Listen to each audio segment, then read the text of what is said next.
बातमीपत्र पाहूयात। बातमीपत्राच्या सुरुवातीला एक मोठी बातमी, जिल्हाधिकाऱ्यांची जरांगे पाटील यांच्याशी चर्चा सध्या सुरू आहे। एसीपी शैलेश बलकवडे देखील यावेळी उपस्थित असल्याचं पाहायला मिळतंय।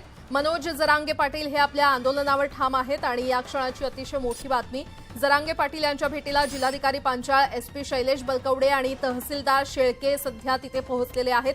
त्यांच्यामध्ये सध्या चर्चा सुरू असल्याचं पाहायला मिळतंय। जिल्हाधिकारी आणि जरांगे यांची सध्या चर्चा सुरू आहे आणि जिल्हाधिकारी आणि पोलीस अधीक्षक जरांगे पाटील यांच्यासोबत चर्चा करतायत।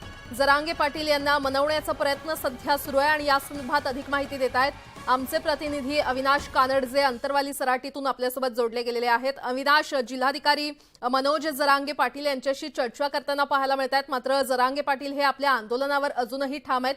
काय सध्या चर्चेत घडतंय, अपडेट काय? नक्कीच आपण जर बघितलं तर जरांगे पाटील यांच्या उपोषण स्थळी पहिलं महिला असेल किंवा नागरिक असेल आक्रमक झाले होते, भावुक झाले होते। त्यानंतर सरकारसोबत सरकारच्या वतीने विखे पाटील हे देखील जरांगे पाटील यांच्याशी बोलले होते। मात्र आता सरकारचा निरोप घेऊन जरांगे पाटील यांच्या भेटीला जालन्याचे जिल्हाधिकारी पांचाळ, एसपी शैलेंद्र बळकवडे आणि तहसीलदार शेळके हे तिघेही या ठिकाणी भेटण्यासाठी आलेले आहेत। त्यांच्यामध्ये अत्यंत गंभीर अशी चर्चा सुरू आहे। खरं तर सरकारचा काही निरोप, सरकारचा काही मेसेज घेऊन ते आलेत का आणि ते जरांगे पाटील यांना मनवण्यात किती यशस्वी ठरतात हे तर येणारा काही वेळ सांगेल। मात्र जरांगे पाटील त्यांच्या भूमिकेवर ठाम आहे।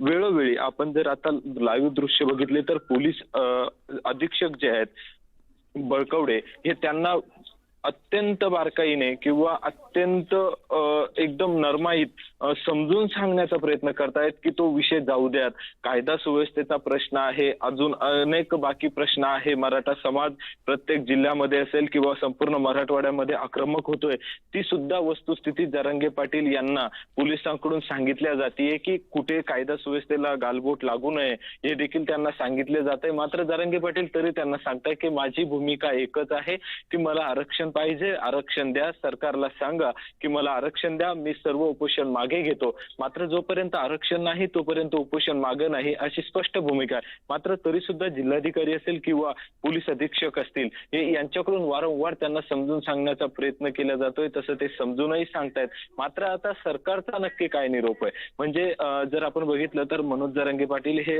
जेव्हा गावकऱ्यांशी संवाद साधत होते, आपल्या प्रेक्षकांना सुद्धा आपण ते दाखवलं किंवा प्रेक्षकांनी बघितलं असेल की जरांगे पाटील बोलत्या वेळेस एक शब्द बोलले होते की सरकार माझ्याशी फोनवर सविस्तर बोलत नाही, कारण त्यांना भीती आहे की इथं लाऊडस्पीकर लावलाय का आणि त्या स्पीकरवर जनता ऐकते का, त्यामुळे ते माझ्याशी सविस्तर बोलू शकले नाही।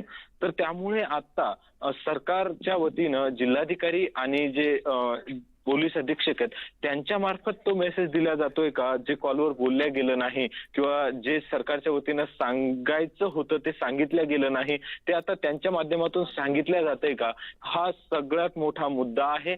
आणि यांची भेट झाल्याच्या नंतर जरांगे पाटील त्यावर सविस्तर तेच सांगू शकतील की नक्की सरकारचं म्हणणं काय आहे आणि आता सरकारने काय भूमिका घेतली आणि ते काय मेसेज घेऊन आलेले आहेत। मात्र आता जर आपण लाईव्ह दृश्य बघितले तर त्यांच्याशी वारंवार संवाद ते साधतायत, वारंवार त्यांना सांगितलं जातंय।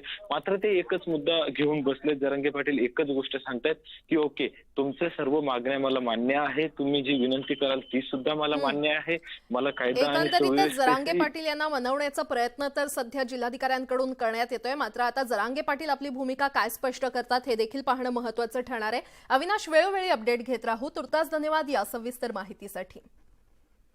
मराठा आरक्षणासंदर्भात